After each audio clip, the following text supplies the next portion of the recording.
Hello everyone, good evening. ఆఫీస్కి అయితే start అయ్యాను. ఈరోజు మన దగ్గర పర్సనల్ లోన్ అప్లై చేసుకున్న madam name Bhanu madam. Working company MLM India limited, Janakpuri, New Delhi. మేము ఉంటున్న లొకేషన్ నుండి 1656 కిలోమీటర్స్, 28 అవర్స్ జర్నీ. మేడం ఇన్స్టాగ్రామ్లో మన రీల్ చూసి మనల్ని కాంటాక్ట్ అయ్యారు. మేడం శాలరీ వచ్చి 59,437 రూపీస్. CRMగా వర్క్ చేస్తున్నారు. మేడం ఆబ్లిగేషన్స్ వచ్చి IDFC 1 credit card, 1 lakh limit, 40% utilise చేశారు. Bajaj 1 consumer loan 1 lakh, remaining 2 months అయితే కన్జ్యూమర్ లోన్ క్లోజ్ అయిపోతుంది కాబట్టి ఆబ్లిగేషన్ చేయరు. Madam require loan amount 10 lakhs, but మేడంకి ఎలాంటి వెరిఫికేషన్ అవ్వకుండా లోన్ కావాలి అని చెప్పారు.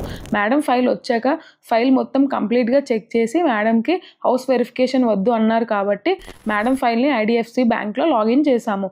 మేడంకి ఆల్రెడీ IDFC బ్యాంక్తో రిలేషన్షిప్ ఉండడం వల్ల లాగిన్ చేసిన 1 అవర్లోనే మేడంకి 13 lakhs ఎలిజిబిలిటీ చూపించింది. మేడంది కన్జ్యూమర్ లోన్ EMI కొంచెం ఎక్కువగా ఉండడం వల్ల ఓన్లీ 2 EMIs ఉంది కాబట్టి మేడంది Bajaj statement of accounts and sanction letter తీసుకుని ఫైల్ మూవ్ చేశాము. ఫైల్ మూవ్ చేసిన 24 అవర్స్లోనే 13 lakhs 60 months 10.85 రేట్ ఆఫ్ ఇంట్రెస్ట్కి అప్రూవల్ వచ్చింది. మేడంకి 10 lakhs చాలు అనడంతో మేడం అకౌంట్కి విత్ ఇన్ 1 అవర్లోనే 10 lakhs లోన్ అమౌంట్ డిస్బర్స్మెంట్ చేశాము. మీకు పర్సనల్ రిక్వైర్మెంట్ ఉందా? వెరిఫికేషన్ లేకుండా లోన్ కావాలనుకుంటున్నారా? ఆల్ ఓవర్ ఇండియాలో మీరు ఎక్కడ జాబ్ చేస్తున్నా కూడా మేము లోన్ అనేది ప్రొవైడ్ చేస్తాము.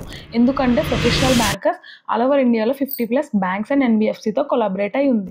సో మీకు ఎలాంటి లోన్ కావాలనుకున్నా, అలానే లోన్కి సంబంధించిన ఏమైనా డౌట్స్ ఉంటే మీరు మమ్మల్ని కాంటాక్ట్ అవ్వండి. అండ్ మోర్ అప్డేట్స్ కోసం ఇన్స్టాగ్రామ్లో ప్రొఫెషనల్ బ్యాంకర్స్ని ఫాలో అవ్వండి.